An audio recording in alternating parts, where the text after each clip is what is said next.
I'm from Madagascar, and on my way to Vancouver, and I can swear it's a pretty long trip, I watched a movie on the plane, and I stumbled into a nice quote saying, "People are driven by misery to revolution."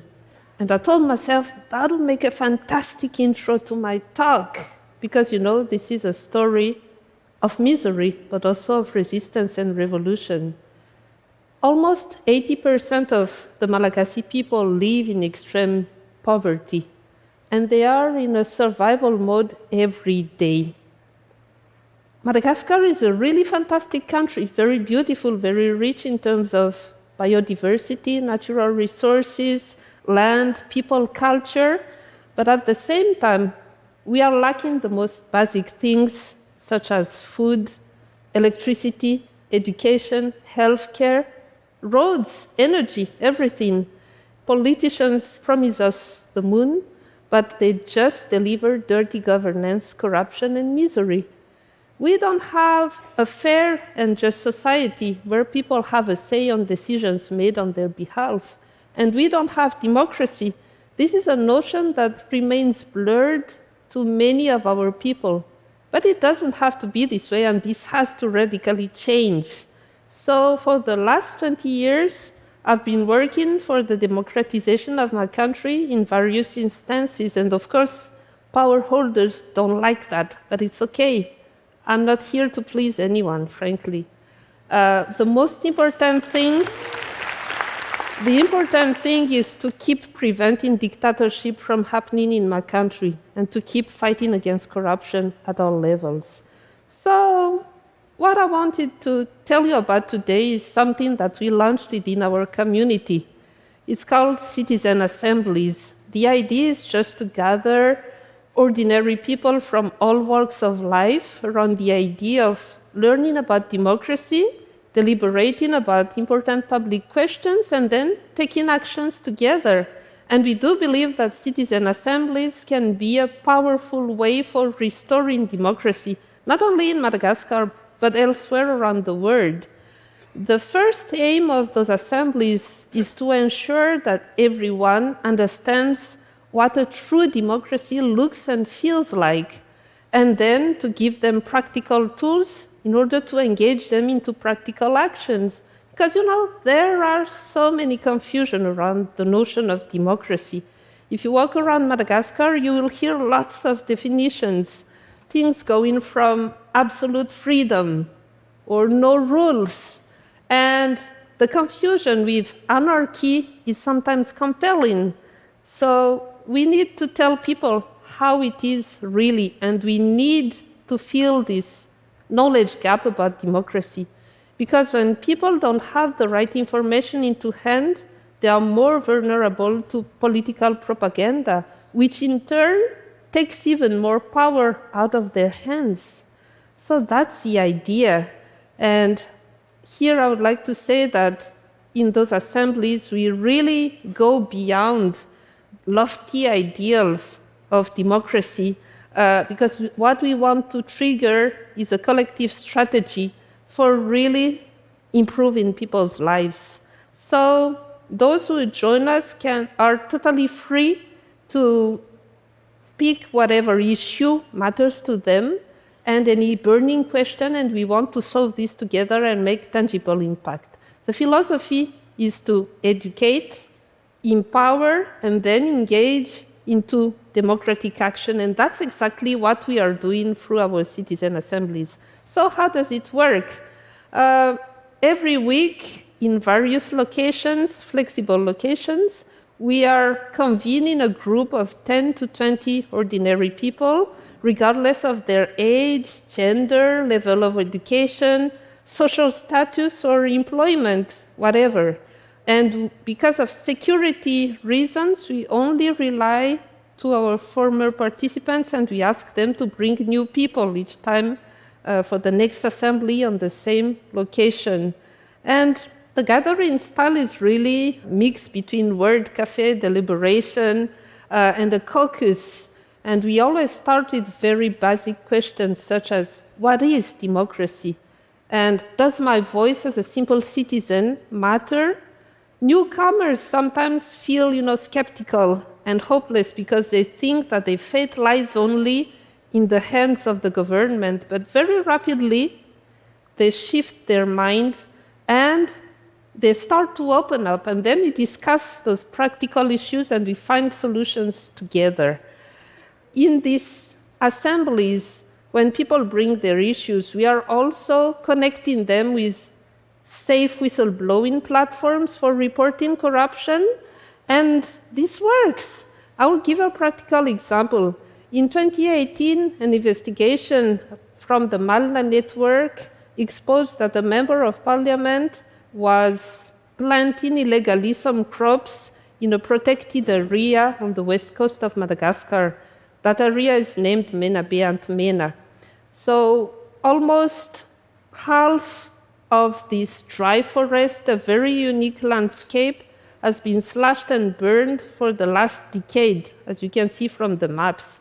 This member of parliament then hired migrants to work illegally in this area, and he bribed the local authorities for silencing them, and he spread terror in the whole county.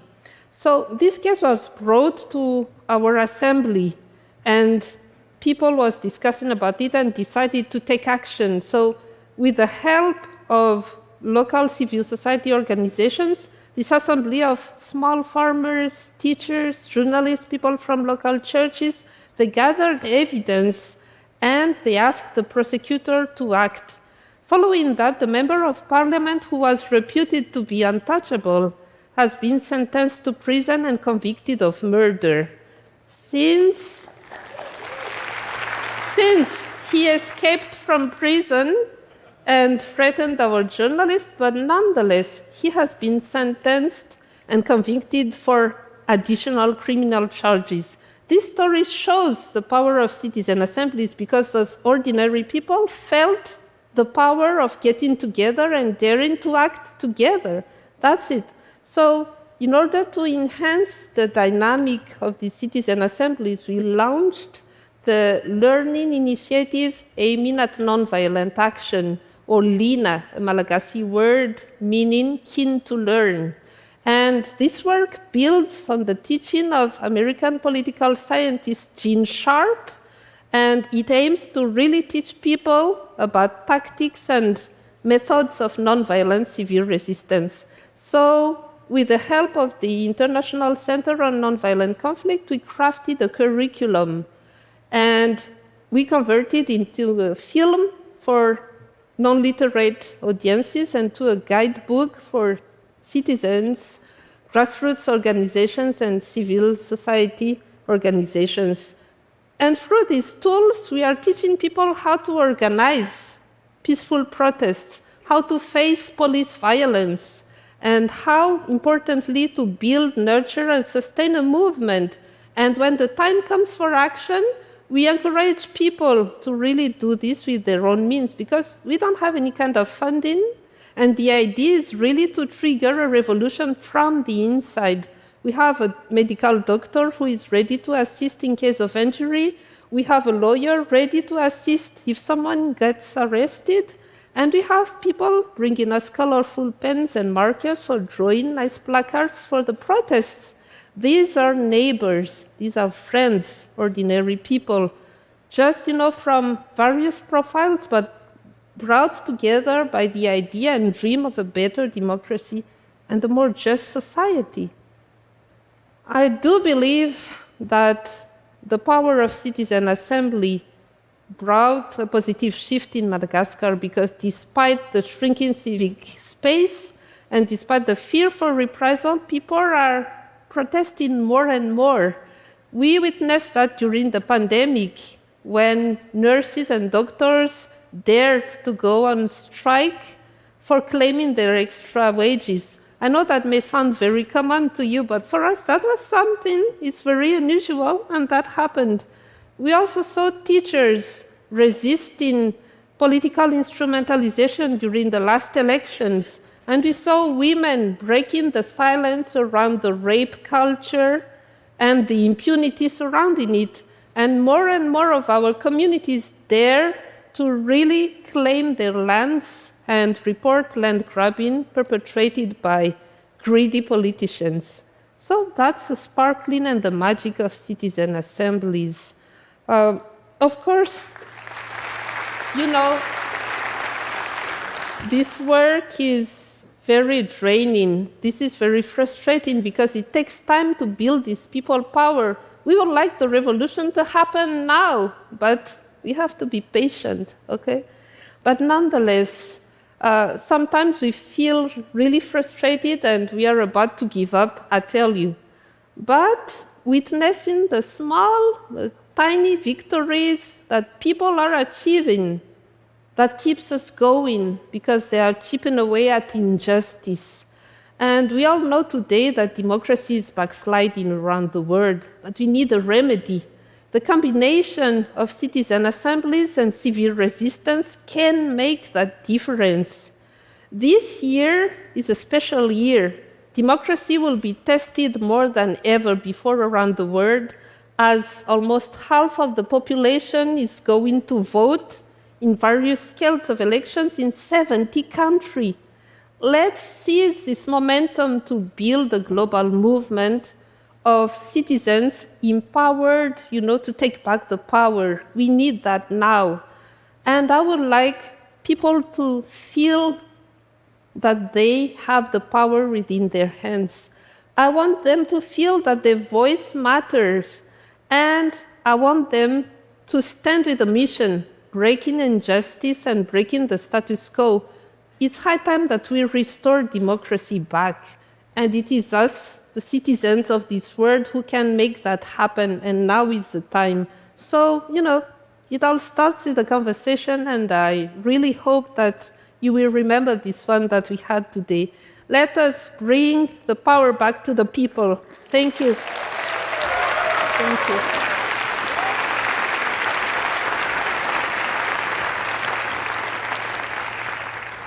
Thank you so much, Kata Thank you, Kandrina.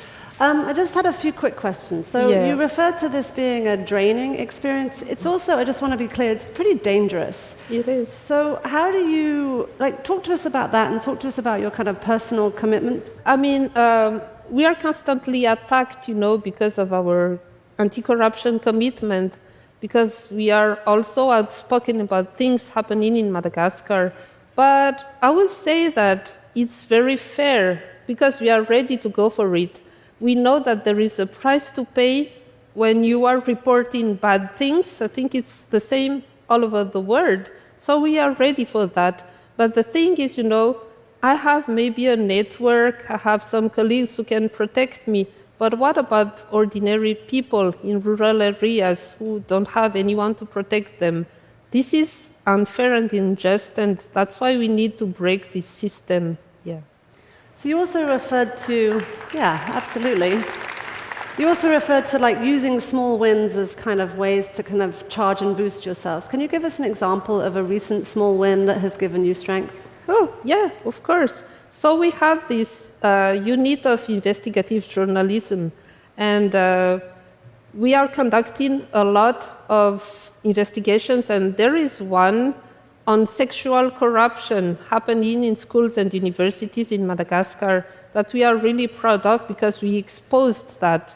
And it is now raising awareness among our community because some people in Madagascar do consider that this is a traditional thing, that we don't have to complain about that. But it's not the case. So raising this awareness drives people to sue the perpetrators of sexual corruption to courts. So that's a win. Yeah, we're happy about that. Kata Kandrina, thank you so much. Thank you so much for having me.